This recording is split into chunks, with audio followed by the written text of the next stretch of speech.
Hello dear student, आज हम लोग वेक्टर अलजेब्रा की न्यू क्लास स्टार्ट कर रहे हैं और इसमें हम लोग condition of collinearity of vector सबसे पहले रीड करेंगे। तो ये क्या होता है, यहाँ इसमें हम लोग स्टार्ट करेंगे। Suppose let a and b two non zero vector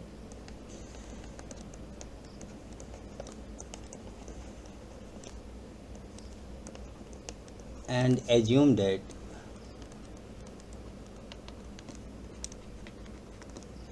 angle between them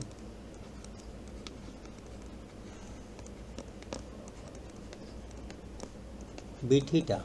हम लोग ये मान लेते हैं कि उनके बीच में एंगल थीटा होगा। तो कोलिनियरिटी क्या होता है, कोलिनियर होता क्या है? A and b collinear. Collinear इसका मतलब आई पैरेलल, बस ये कंडीशन है। इसे आप ऐसा समझ लीजिए कि पैरेलल वेक्टर होने के लिए कंडीशन क्या होती है। पैरेलल वेक्टर इस तरीके से होता है, या आप ऐसे कह सकते हो मीन लाइक होता है या अनलाइक होता है। तो थीटा की वैल्यू या तो 0 हो या पाई डिग्री हो, तभी कोलिनियर होता है। मीन साइन थीटा की अगर यहाँ से वैल्यू निकाला जाए, साइन थीटा मीन 0 या पाई, तो ये 0 हो जाएगा। डेट इज आप यहाँ से ये पाते हो कि अगर हम ए क्रॉस बी देखें तो a cross b equal to a b sine theta होता है, और साइन थीटा अगर ये 0 हो या पाई हो तो ये 0 हो जाएगा। तो साफ है कि ए क्रॉस बी इक्वल टू 0 हो जाएगा, तो ये 0 हो जाएगा। तो हम कहेंगे कि हाँ, a and b collinear mean parallel. इससे हमें जो रिजल्ट मिला वो ये मिला कि two non zero vector a and b collinear if and only if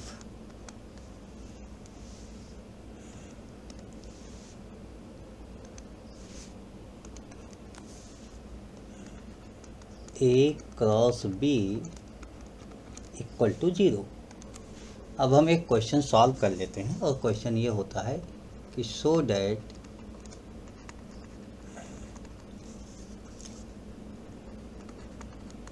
to i minus 3j plus 4k and minus 4i plus 6j minus 8k are collinear.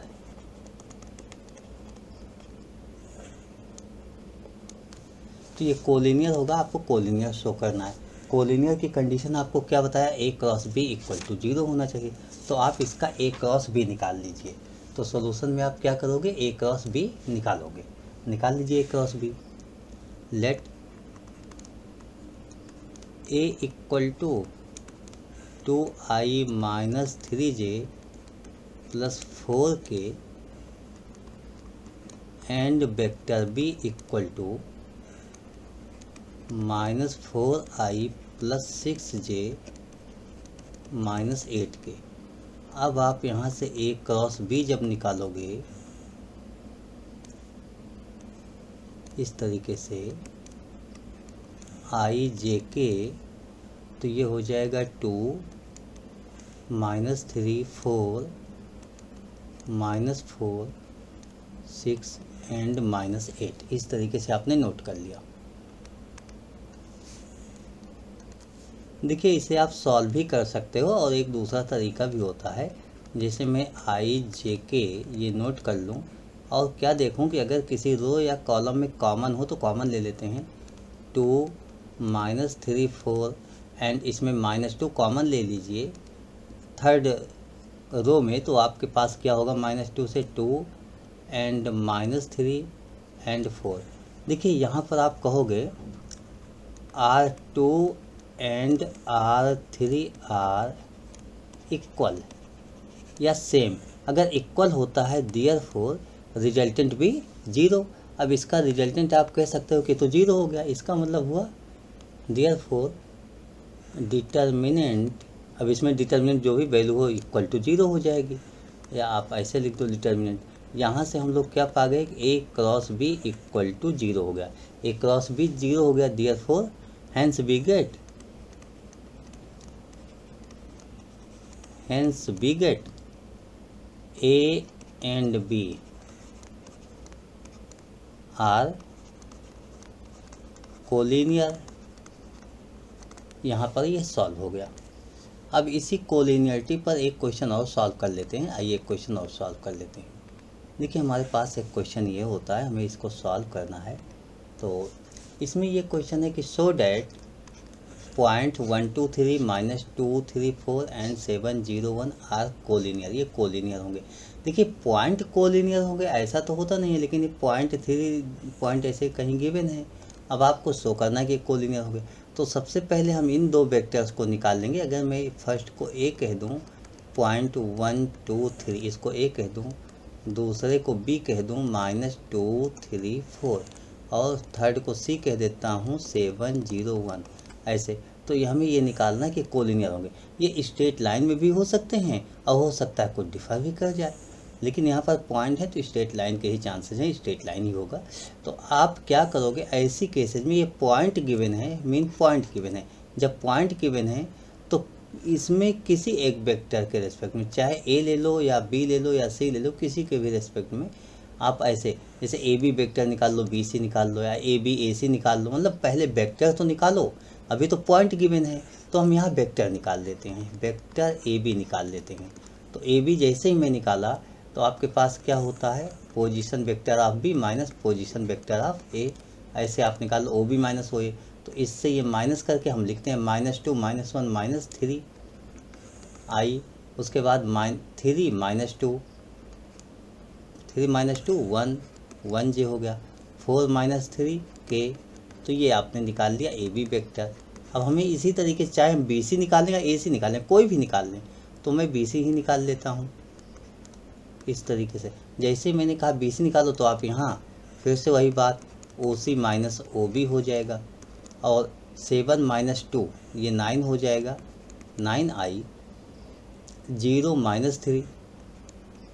-3 जे होगा, 1 -4 -3 के हो जाएगा। ये आपके पास बी सी हो गया।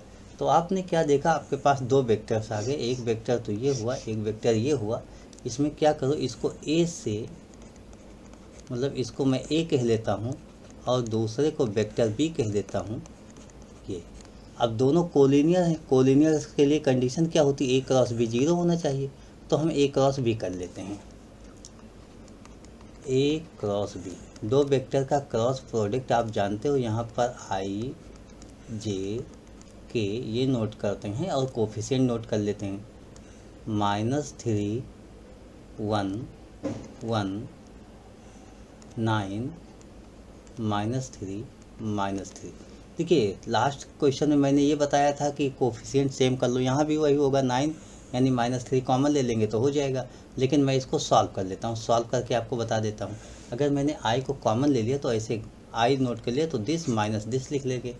तो ये क्या हो जाएगा, 1 3 जा -3 -3 1 जा 3 -3 +3 हो जाएगा। उसके बाद माइनस जे लिखते हैं, जे के साथ आपको ये मालूम होगा कि इसको इसके साथ, इसको इसके साथ मल्टीपल किया जाता है। तो -3 ये प्लस का 9 हो जाएगा, -9 लगेगा, 9 1 जा 9, ये हो जाएगा। इनके बाद अब हम आते हैं के साथ मल्टीपल की केस में, और के मल्टीपल की केस में नोट करेंगे प्लस के की केस में क्या हो जाएगा, दिस इंटू दिस हो जाएगा। आप नोट करोगे -3 इंटू 3 3 3 जा 9 -9 हो जाएगा, -9 1 जा 9, ये आपके पास हो जाएगा। चाहे -3 था, ये रफ हो गया था, तो 3 3 जा 9 +9 हो गया।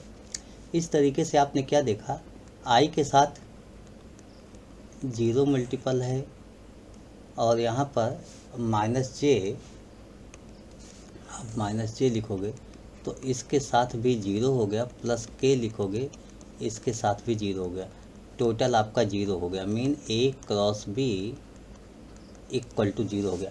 देयरफॉर यहाँ से आपको क्या मिल गया, आप यहाँ लिखोगे therefore a b are collinear.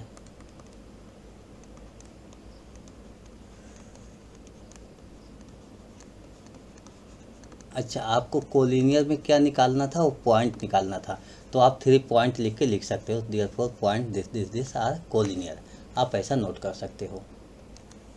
अब इसमें आगे बढ़ते हुए हम लोग परपेंडिकुलर की कंडीशन देखेंगे। तो परपेंडिकुलर कंडीशन हमारे पास ये है, वेक्टर परपेंडिकुलर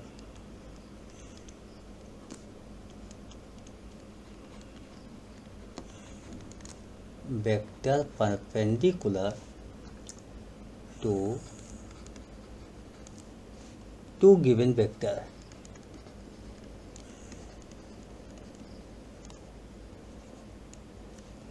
इस तरीके से। अब यहाँ पर हम ये कहेंगे कि मान लीजिए आपके पास 2 वेक्टर्स आपके पास होते हैं, if a and b are parallel then a cross b equal to 0, then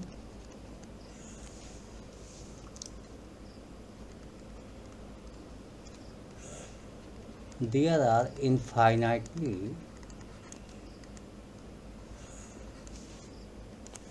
many vectors perpendicular to A and B। एक तो ये केस हो गई। दूसरी case, if A and B not parallel, then अगर ये दोनों पैरेलल नहीं हैं, वैसी केस में a cross b equal to not 0, मतलब इनका प्रोडक्ट 0 नहीं होगा। ऐसी केस में आप ये कहोगे hence we get a cross b b perpendicular to both vector a and b. आपको ये बताया गया है कि ए क्रॉस बी जो होता है, देखिए आप लोग याद कीजिए, a cross b equal to, मैंने यही बताया है, ए बी साइन थीटा और एन कैप बताया। एन कैप को मैंने वहाँ भी डिस्कस किया था, ए बी दोनों के परपेंडिकुलर होता है। इसका मतलब वो इसका जो ए क्रॉस बी का डायरेक्शन होगा वो क्या है, तो स्केलर हो गया, डायरेक्शन ये होगा, और ये क्या है, ए बी दोनों के परपेंडिकुलर होगा। इसका मतलब हुआ ए क्रॉस बी जो है ए बी के परपेंडिकुलर होता है। तो ये आप याद रखिएगा। अब इसके बाद इस कॉन्सेप्ट पर हम एक आध दो क्वेश्चन कर लेते हैं। आइए कुछ क्वेश्चन किया जाता है। तो पहले एक क्वेश्चन है, write the numbers of vectors of unit length perpendicular to both the vectors a and b. दोनों के परपेंडिकुलर, तो सबसे पहली केस क्या होगी, मैं ए क्रॉस बी निकालूंगा। ए क्रॉस बी दोनों केस में आपको निकालना होता है, वो 0 हो या 0 ना हो। अगर 0 हो गया ए क्रॉस बी तो हम कहेंगे इनफाइनाइट नंबर ऑफ वेक्टर्स, और अगर ए क्रॉस बी 0 नहीं हुआ तो भी ए क्रॉस बी दोनों के परपेंडिकुलर तो होता ही है। तो हम पहले नंबर ऑफ वेक्टर्स निकालना है, इसलिए फाइंड आउट कर लेते हैं ए क्रॉस बी। आइए ए क्रॉस बी निकाल लेते हैं। ए क्रॉस बी का हमारे पास सिंपल सा फार्मूला होता है, डिटर्मिनेंट मेथड, आई जे के एंड वैल्यूज 1, आई कोफिशिएंट, इसमें आई कोफिशिएंट, जे कोफिशिएंट एंड के कोफिशिएंट। उसके बाद दूसरा वेक्टर लेते हैं 2 4 -2, 2 4 एंड -2। इसमें हमने क्या देखा कि ये आई जे के हमारे पास है, आई जे के, और यहाँ पर कॉमन हमारे पास हो जाएगा, देखिए 1 2 -1, इसमें 2 कॉमन ले लो थर्ड रो में, तो 1 2 -1। इस तरीके से आपने क्या देखा, 2 इंटू ये तो 0 हो जाएगा। उसका रीजन क्या होगा, R2 इक्वल टू R3 है, इसलिए 0 हो गया, तो ये 0 हो गया a cross b. Number of perpendicular vectors, देखिए right the number of vectors of unit length perpendicular to both. तो नंबर ऑफ वेक्टर्स कितने होंगे, infinite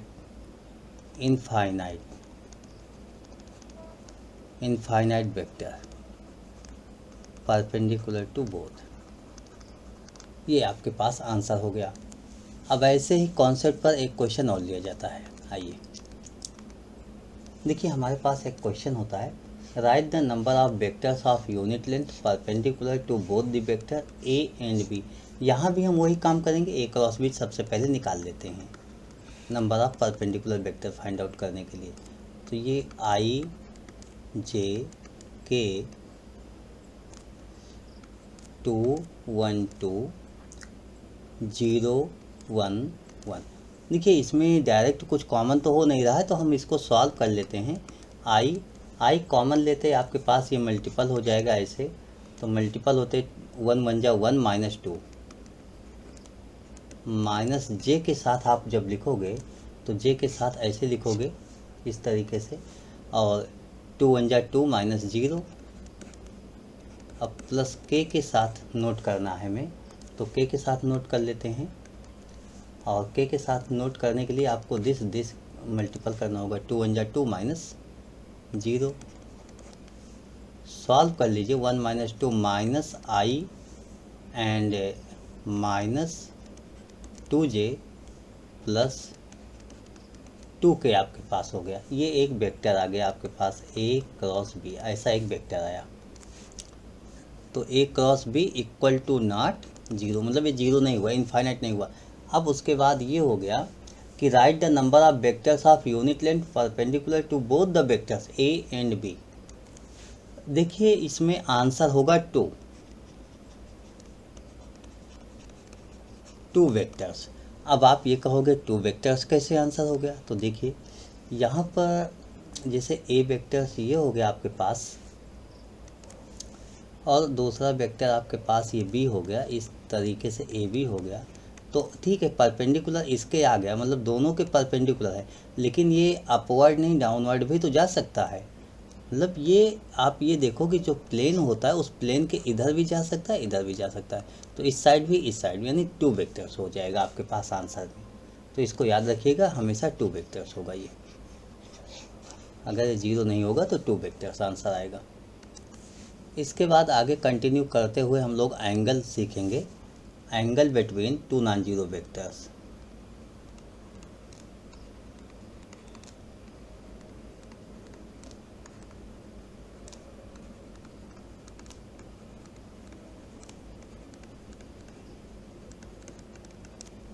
angle between 2 non zero vectors.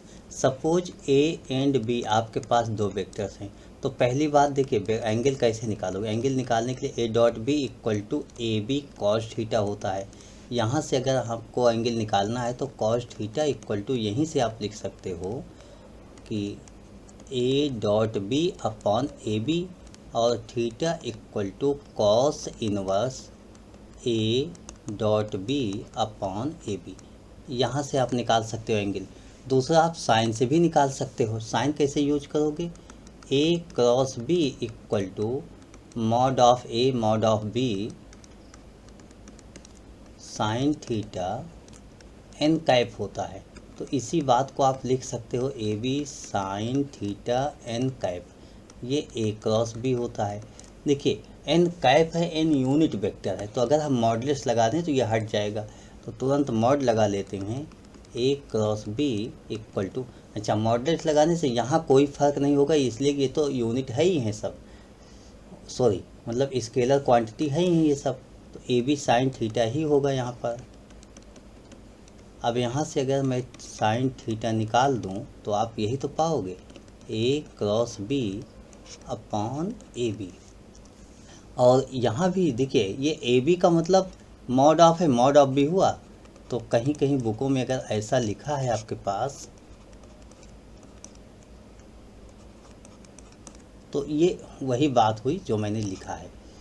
और इस मल्टीपल का मतलब ये क्रॉस नहीं हुआ, नो क्रॉस, इसको क्रॉस आप नहीं पढ़ोगे, क्योंकि ये तो स्केलर क्वांटिटी हुई, ये स्केलर क्वांटिटी हुई, तो इतना याद रखिएगा। तो यहाँ पर ऐसे भी लिखा जा सकता है, या हो सकता है कि इसको इस तरीके से लिख दिया जाए।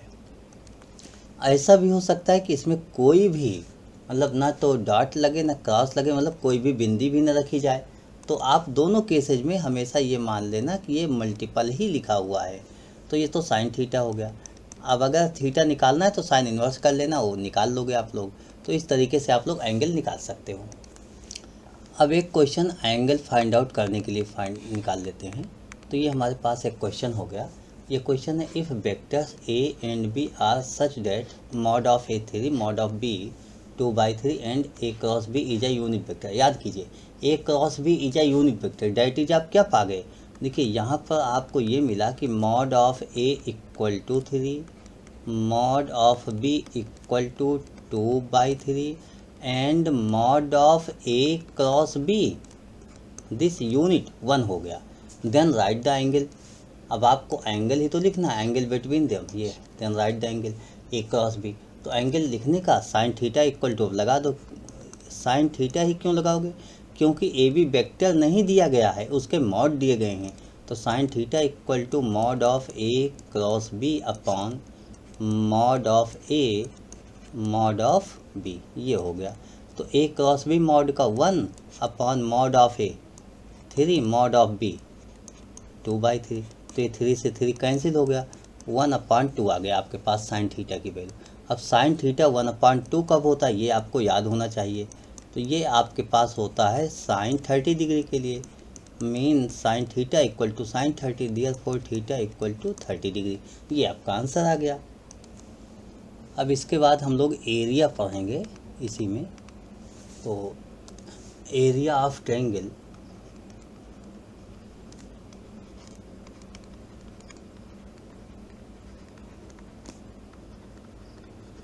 And parallelogram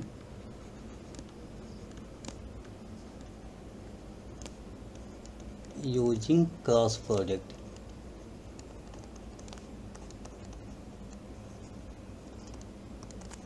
area of triangle and parallelogram using cross product कैसे निकालोगे। देखिए इसमें ये समझिए कि अगर ट्रायंगल हमारे पास इस तरीके से दिया गया है, कोई एक ट्रायंगल हो गया, ये हमारे पास ए बी सी हो गया। तो इसमें सिंपल सा एरिया निकालने के लिए half base into perpendicular height. तो परपेंडिकुलर हाइट हम यहाँ से ऐसे डी कह देते हैं। अब आप यही तो निकालोगे, area of triangle equal to half into base a b into height c d, या डी सी आप नोट कर लो, इसको सी डी नोट कर लो। देखिए यहाँ पर आप ए बी को ए वेक्टर कह दो, ए बी को ए वेक्टर कह दो ऐसे। तो ए बी को हम लोग ए वेक्टर कह लेते हैं और ए सी को वेक्टर बी बोल देते हैं। ये हमारे पास बी वेक्टर हो गया, ये ए वेक्टर हो गया। अगर ऐसा हो गया तो ए बी क्या हुआ, हमें तो ए बी निकालना है, सी डी निकालना है। ए बी आप कैसे निकालोगे और सी डी कैसे निकालोगे। देखिए ए बी का मतलब हो गया, ए बी का मतलब हो गया वेक्टर का मॉड कर दो तो ए बी आ जाता है। तो सिंपल सा यहाँ पर ए बी की value mod of vector A हो जाएगा। इसी तरीके से हमें सी डी निकालना है। अब सी डी क्या होगा, सबसे पहले ए सी का हम अगर वेक्टर ए सी का मॉड कर दें तो ए सी हो जाएगा और ये मॉड ऑफ वेक्टर बी हो जाएगा। अब सी डी अगर आपको निकालना है तो c d equal to simple सा आप ये कहोगे a c sine theta. Theta कहाँ होगा, इनके बीच का जो एंगल होगा वो से आप कहोगे a c sine theta. Mean यहाँ से सी डी की वैल्यू आप ए सी, और ए सी की वैल्यू मॉड ऑफ बी आपके पास है, mod of b sine theta हो गया।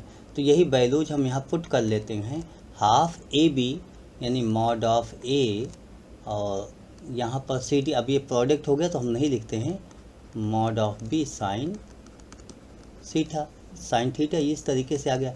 देखिए mod of a mod of b sine theta ये कब होता है आपके पास, याद कीजिए ए बी साइन थीटा आपके पास होता है ए क्रॉस बी, ये तो होता है, लेकिन यहाँ यूनिट वेक्टर नहीं है। इसका मतलब अगर इसका मॉड लग जाए तो यूनिट वेक्टर कम्प्लीटली हट जाएगा। तो area of triangle half mod of a cross b होगा। ये आपके पास फार्मूला हो गया। इसी तरीके से अगर पैरेललोग्राम की बात की जाए तो उसका हम डेरिवेशन नहीं कर रहे हैं, लेकिन पैरेललोग्राम आप इसी तरीके से समझ लीजिए क्या होता है। ये आपके पास पैरेललोग्राम हो गया। देखिए यहाँ पर ए बी सी डी ऐसा लिख लो। ये आपके पास ए हो गया, इस वेक्टर को बी कह दीजिए। तो जाहिर सी बात, अगर हम इस ट्रायंगल की एरिया निकालना चाहें तो area of triangle half mod of a cross b होगा। इसका मतलब ये तो half mod of a cross b होगा, ये एरिया आपकी टोटल इस ट्रायंगल के लिए। और जब पूरे पैरेललोग्राम की करेंगे तो इसका जस्ट डबल हो जाएगा, हाफ यानी 2 से मल्टीपल करेंगे तो पूरा पूरा आ जाएगा। तो एरिया ऑफ पैरेललोग्राम हम डायरेक्ट लिखते हैं, इसका area of parallelogram equal to mod of a cross b होता है, mod of a cross b. अब हम आगे सीखते हैं area of parallelogram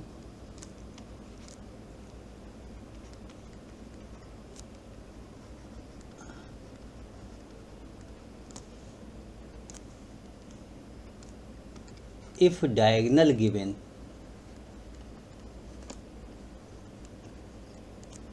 if diagonal given, अगर आपके पास डायगोनल होता है तो आप कैसे निकालोगे एरिया ऑफ पैरेललोग्राम, तो हम लोग यहाँ पर ये सीखेंगे। आइए सीखते हैं। सबसे पहले हम लोग एक पैरेललोग्राम बना लेते हैं, तो पैरेललोग्राम बना लेते हैं, वहीं से समझने का प्रयास करते हैं। देखिए, इसके वर्टिसेस हम लोग ये मान कर चल रहे हैं कि ए बी सी डी हो, आप कुछ भी लिख सकते हो। तो यहाँ से ए सी को हम ज्वाइन कर लें, इस डायगोनल को हम कह देते हैं D1 यानी डायगोनल नंबर 1, और बी डी डायगोनल को कह देते हैं D2। इस तरीके से ये D1 और D2 है हमारे पास। सबसे पहले देखिए यहाँ क्या कॉन्सेप्ट होगा, हम ये कहते हैं कि हमारे पास अगर ए बी वेक्टर ए हो जाए, इस तरीके से ये ए वेक्टर हो जाए और ए डी बी वेक्टर हो जाए, तो हम इसको कैसे फाइंड आउट करेंगे। यहाँ पर ये सबसे पहले हमें तो बेसिक ही कॉन्सेप्ट में प्रॉब्लम हो रही है, तो बेसिक कॉन्सेप्ट में प्रॉब्लम बिल्कुल नहीं होनी चाहिए। देखिए, आप यहाँ से अगर देखोगे तो ये ओ अगर हम कहते हैं तो ओ से सी जो वेक्टर हो जाएगा, ओ सी वेक्टर ये होगा हाफ ऑफ D1 वेक्टर, ये हो जाएगा। इसी तरीके से अगर मैं यहाँ से ओ डी वेक्टर की बात कर लूँ, ओ डी वेक्टर की, तो हाफ ऑफ D2 आप कहोगे। उसका रीजन है डायगोनल पैरेललोग्राम में बाइसेक्ट करता है। तो इस तरीके से देखिए, दोनों इनिशियल पॉइंट ओ से वेक्टर निकल रहे हैं, तो ओ से इनिशियल पॉइंट है, तो इस ट्रायंगल के हम एरिया निकाल सकते हैं। इस ट्रायंगल की एरिया क्या हो जाएगी, फार्मूला आपने पढ़ लिया है ट्रायंगल का, हाफ इन दोनों का प्रोडक्ट हो जाएगा मॉड में। तो area of triangle OCD, of triangle OCD, तो हाफ, इसके बाद इनका प्रोडक्ट मैं लिखता हूँ हाफ D1। देखिए, हाफ D1 और हाफ D2 ये हो जाएगा। लेकिन प्रोडक्ट है तो प्रोडक्ट कैसे लिखा जाता है, हमेशा जैसे ए क्रॉस बी अभी हमने ट्रायंगल की एरिया में बताया था, तो ए और बी बताया था, तो आपने क्या लिखा था, ए क्रॉस बी का मॉड। हम क्या करते हैं कि इन दोनों का क्रॉस होगा, मॉड एक साथ लिख लेते हैं इस तरीके से। तो ये हमारे पास हुआ हाफ, और हाफ हाफ 1/4 ये भी कॉमन हो जाएगा, मॉड में D1 क्रॉस D2 इस तरीके से लिखा जा सकता है। देखिए, हम इसी कॉन्सेप्ट को लेकर चलेंगे कि इस तरीके से हमारे पास एक पार्ट और 4 पार्ट हमारे पास होता है, तो 4 पार्ट की एरिया निकल आएगी। तो हम लोग इसी कॉन्सेप्ट को लेकर चलते हैं आगे और प्रोसीड करते हैं, उसके बाद देखते हैं क्या होता है। इसलिए अभी तो हम area of triangle OCD diagonal के माध्यम से निकालना चाहते हैं, तो आइए निकालते हैं। सबसे पहले हम D1 D2 क्या होगा इसको ट्रायंगल रूल से देखते हैं। यहाँ पर आप डायगोनल देखो, अगर मुझे D1 निकालना है, इस वेक्टर को निकालना है, तो ये वेक्टर क्या हो जाएगा, दिस प्लस दिस ऐसे हो जाएगा।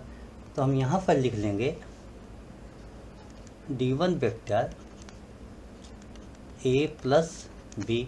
इसी तरीके से अगर हमें D2 वेक्टर ये लिखना है, तो ये OD माइनस OB हो जाएगा, यानी B माइनस A हो जाएगा। D2 वेक्टर लिखना है तो B माइनस A हो जाएगा। अब हम इन्हीं दो वेक्टर की वैल्यूज को पुट कर लेते हैं यहाँ पर। तो ये देखिए, मुझे 1/8, लेकिन हम एरिया ऑफ पैरेललोग्राम निकालेंगे, तो ये जाहिर सी बात इसका 4 पार्ट हो जाएगा। तो इसका एरिया ऑफ ट्रायंगल लिख रहे थे, तो एरिया ऑफ, पहले हम यहीं से स्टार्ट कर लेते हैं, area of parallelogram 4 times OCD into OCD। तो 4 से अगर मल्टीपल कर देंगे 4 into 1/8 mod of D1 cross D2, तो 1/2 mod of D1 cross D2 ये हमें होना चाहिए, ये मिल जाना चाहिए। तो ये तो मेरा गेस है कि हाँ यही होना चाहिए। अब हम लोग आगे इसको थोड़ा वेरीफाई कर लेते हैं सॉल्व करके कि क्या यही होगा। और वेरीफाई कैसे करेंगे, क्योंकि पैरेललोग्राम की एरिया A क्रॉस B होती है तो वही आ जाना चाहिए। आइए देखते हैं, हम यहीं से सॉल्व करते हैं D1 क्रॉस D2 यहाँ से। तो यहाँ पर D1 की value A plus B minus A mod.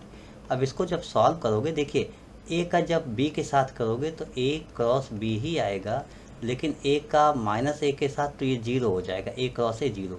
इसी तरीके से B क्रॉस B भी 0 हो जाएगा प्लस, और B क्रॉस A ये हो जाएगा माइनस B क्रॉस A। इस तरीके से आपके पास ये आ गया। आगे हम प्रोसीड कर लेते हैं, तो ये होगा A cross B minus minus plus A cross B हो जाएगा, इसलिए कि कम्यूटेटिव लॉ को फॉलो नहीं करता, माइनस साइन आ जाता है। 2 टाइम A क्रॉस B आपके पास आ गया, 2 टाइम आ गया, मेन 2 स्केलर क्वांटिटी हो गई, तो A क्रॉस B इस तरीके से आपने नोट किया। और आपके पास A cross B mod of A cross B equal to, जब आप लिखोगे तो half 1/2 mod of D1 cross D2। यही तो हमने गेस करके निकाला था, 4 टाइम में हमारे पास एरिया यही आना चाहिए।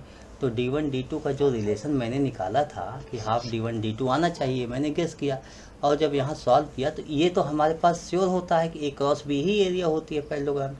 तो ये आ गया हाफ D1 क्रॉस D2। इसका मतलब एरिया ऑफ पैरेललोग्राम,